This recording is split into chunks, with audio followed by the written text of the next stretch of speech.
former National Deputy President of the Nigerian Union of Journalists, NUJ, Abia Onyike, is accusing the Ebonyi State Security outfit, Ebubeagu, of abduction and torture in Abakaliki, the state capital. Onyike, who is the media director for the gubernatorial candidate of the People's Democratic Party in Ebonyi, was allegedly abducted at a popular pharmacy along Waterworks Road while in Abakaliki after purchasing some drugs. Abia, while narrating his experience in the hands of Ebubeagu, says he was tortured for over an hour. But the Ebonyi State commander of Ebubeagu Security outfit, Nana Solomon, says Abia Onyike was arrested in a case of mistaken identity and that he was not abducted as alleged. Onyike was not abducted or even arrested. It was on mistake identity. The person they mistake him with is not what we tell the public, because we are still looking for the person. They understand it's a mistake identity, so nobody adopted him. When they arrest him and bring him and saw that it's Abia Onyike, they have to release him immediately. Can I tell you the truth? You know, there's never a time somebody come here that he will not tell you they torture him or not torture. Even police catch somebody today, he will tell you that police torture him. You know, when they arrest somebody, at the gravity of the offense of the person they are looking for, they must ask you to say the truth. Before he must say that it's Abia Onyike from Afio. So nobody for torturing, because I wasn't here at night, I made a comment. I'm sure that my men could not touch him, unless from where they arrested him. Okay, let's get a proper perspective of this issue, as we are now being joined by the Commissioner for Information in the Ebonyi State, UCHENA ORJI, who is in the studio, and from our off-site studio we have Abia Onyike, former National Deputy President of the Nigerian Union of Journalists. Thank you so much for joining us, both of you. We do appreciate the time you're sparing us. Mr. Abia Onyike, let me begin with you because you are the center of this story. You listened to the leader of Ebubeagu there. He said it was a case of mistaken identity. So walk us through what exactly happened. Thank you so much for this opportunity. Well, Wednesday last week, that was the 9th of November, around 8:15 in the evening, I drove to the pharmacy along Waterworks Road, 29 Waterworks Road, Octavia Pharmacy. It's a very popular pharmacy in Abakaliki, to purchase some medicines, drugs.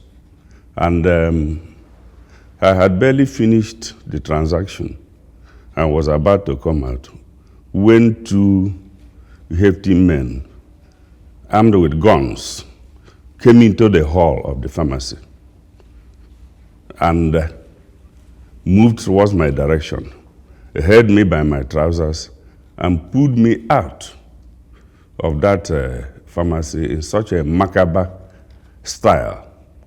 And they started shooting into the air. And eventually, I was thrown into the vehicle they came with, which was a red color Sienna Toyota vehicle, and driven immediately to the old government house opposite the Ebonyi State Police Command in Abakaliki. Immediately I alighted from that vehicle. About 10 of their boys or their cadres swooped on me and started hitting me left, right, and center. And before I could say anything, they started accusing me, saying that I had been criticizing the governor of Ebonyi State, Mr. David Umahi, and all warnings given to me had proved abortive. They stripped me naked to my boxers and continued to hit me. And you can see the lacerations on my back in the earlier photograph that was displayed. And at the end of the day, they sustained it and brought out their guns and said they were going to shoot me dead that very night. One of them even retorted that they were going to bury me alive. And they continued hitting me, not less than 30 dirty slaps. And right now as I speak, my left ear is still paining me. In fact, he's making a constant noise up to this moment, in spite of the fact that I had gone for medication and taken some drugs, and they said I should come back next week. So about 1 hour after that... Mr. Onyike, let's, come to the Commissioner of Information, Ebonyi State here. So sorry, we really must apologize for the unfortunate experience that you had to suffer in the hands of Ebubeagu there in Ebonyi State. Honorable Commissioner, you heard what Mr. Onyike said, and with the questions, according to him, the questions that this Ebubeagu asked him doesn't in any way indicate that it was a case of mistaken identity. It looks, from all indication, that they knew exactly who, they had apprehended and who they were attacking. Well, allegedly, we must add. I wonder what if this matter really has been brought to the attention of your government, of course, your governor, and what has been done to, give him justice. Thank you very much for the opportunity of fair hearing. You know, you were going to sound as if you had concluded, and if you had concluded, then there's no need for me to be here. Absolutely. But let me mention that in Ebonyi State, we know ourselves. This is not the first time Mr. Abia Onyike is coming to the platform of Arise Television to levy allegations against the state government. But I just want to really speak based on his allegations. But let me mention that when you have a chronic liar, I tell you that his allegation must be corroborated. That is the principle of law. And if he has come to tell us that he has made a report in the police, this is a criminal matter, a criminal allegation against Ebubeagu. If he has told us that some people were there who saw what happened, who could say, yes, we have to corroborate all of these statements of allegation, that will avail. But where he is the accuser, he is the witness, is interested in going to media platforms to accuse Ebonyi State government and Ebubeagu, for me, it leaves more to be desired. Are you saying, Mr. Commissioner, that no arrests have been made of this alleged Ebubeagu security, or that it didn't happen at all? Yeah, my take is that he who asserts must prove. Abia Onyike, we have known him to be a person who is in this mission of lying or levying falsehood against the state government. Now, I want to say that this is a criminal matter, a criminal allegation. I think there are things that we need to appreciate. I know him, he can do anything. And if they have said that this is a mistaken identity, they have not said that they did flog him or that they did torture him. He himself did mention here that he was flown to the police station. He was taken to the police station. Where was this torture made? Who was there to see the torture?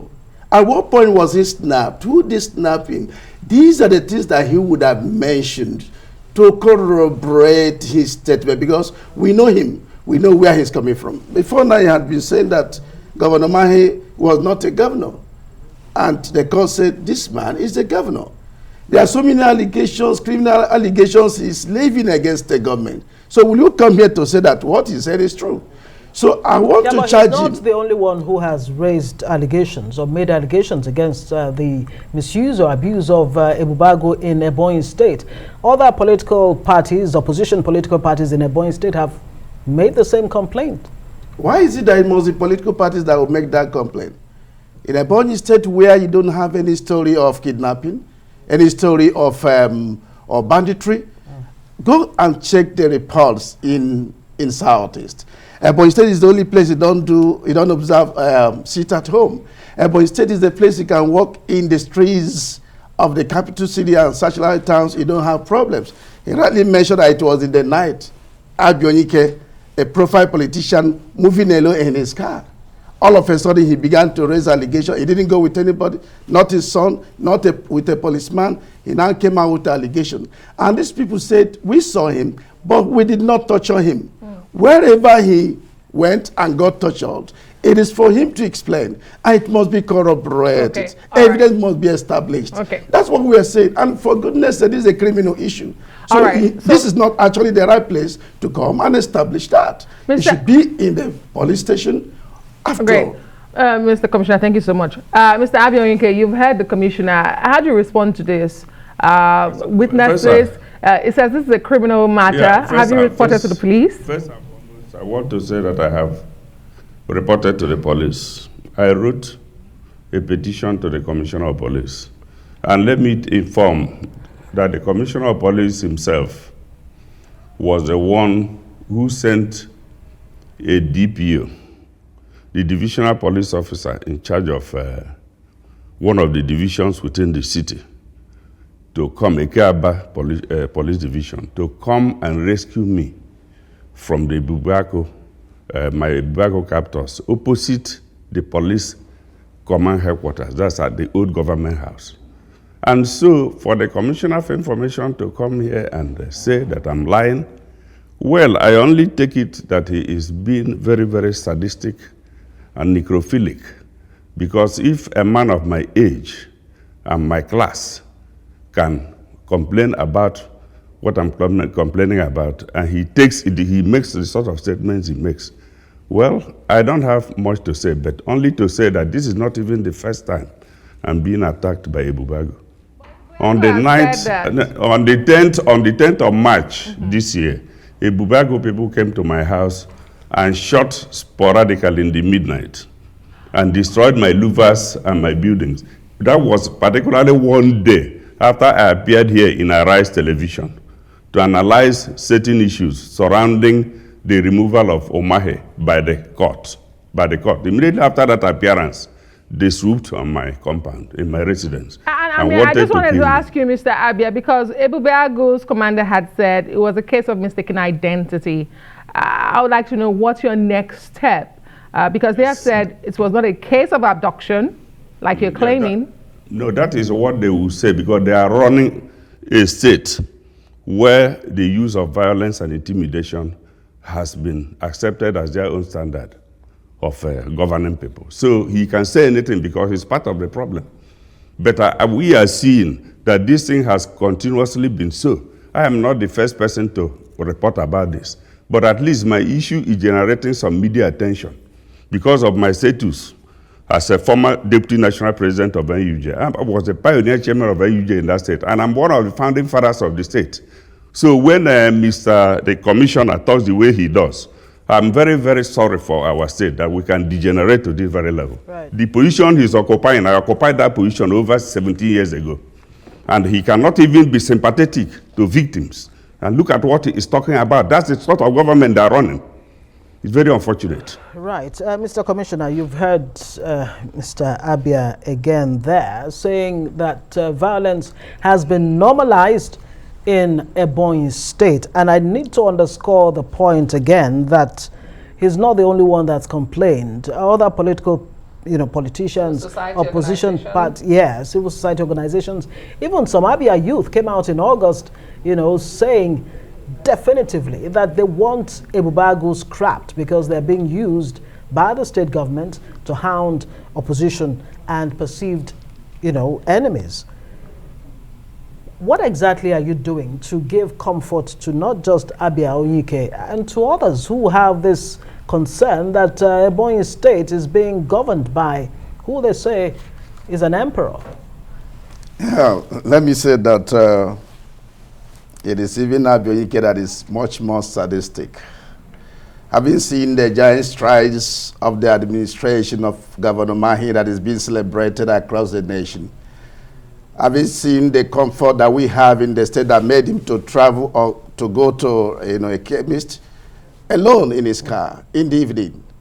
And that is to show you that there is security, that is take care of him, that is orderliness. But I've seen that part of the problem of Abia Onyike and his co-travelers is the fact that they are a product, or rather a byproduct of the giant strides. What do I mean by that? They have taken advantage of the fact that we are very democratic. They have taken advantage of the fact that we have really transformed the Ebonyi State to now begin to engage in destructive criticism instead of constructive criticism.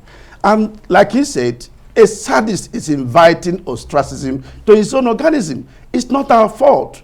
I can tell you that apart from those of you who are, being desperate on sitting government, the rest of the people in Ebonyi State are at home with the governor. The governor is an achiever. He's an award winner. He's a Democrat. The Human Rights Commission... So you're not reassuring Abia Onyike of his safety and security in Ebonyi State and others like him? Is that what you're saying? Abia Onyike is playing a game. He's properly, very safe in Ebonyi State. He's from a part that is called Eda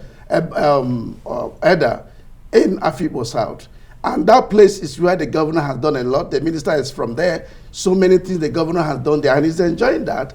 But this man, you don't know him. The moment he was edged out when he was contesting for Senate in his senatorial zone in 2019, that was when he decided to fall out with government. He was part of the people that produced this administration. And I know the songs he was singing for this administration. But when he lost out, he began to manifest his usual character. I know how he became commissioner. It was the same blackmail that made him become commissioner. He was a civil servant. I know how he really got into being a commissioner. But that's by the way. But what assure you that you are safe in Ebonyi, and you know that our governor is a Democrat par excellence. Even the Human Rights Commission gave him an award as the best governor in the area of human rights protection, in the area of education and infrastructure. And that we have continued to maintain. The governor is the product of, okay. All right. Thank you, Commissioner. Mr. Abia, in 20 seconds, if you can. The commissioner here represents the state government. He says you're safe in Ebonyi. Are you reassured? My person. It's unfortunate he is personalizing the issue. Am I the one who told the governor to make the decree he has made, the executive order, banning the use of schools and open places for campaigns, trying to narrow the political space? Am I the one that is responsible for all the crises, the use of violence, to stop other political activists in the state and all these other problems that he's talking about? It is rather they themselves that have a problem. If you know you are popular, why not allow the democratic process to go ahead? It's a political crime for you to stop individuals, politicians who are trying to participate in the political process, because the sovereign will of the people to elect their leaders is something that is fundamental, and you have to know about it, because you claim to be a lawyer, but you are trying to restrict the political space. When you restrict that political space and you force you use intimidation, what it means that you are not on ground. When the governor left the party in the year 2020, how many people left with him? We'll have to leave it there. Thank you very much. Well, we did have the governor here, and he said the executive order actually applies to all parties, including his own party, the APC. We'll have to leave it there. Abia Onyike, former National Deputy Chairman of the Nigerian Union of Journalists, and Orji UCHENA ORJI, Commissioner of Information, Ebonyi State. Thank you very much for joining us on Newsnight.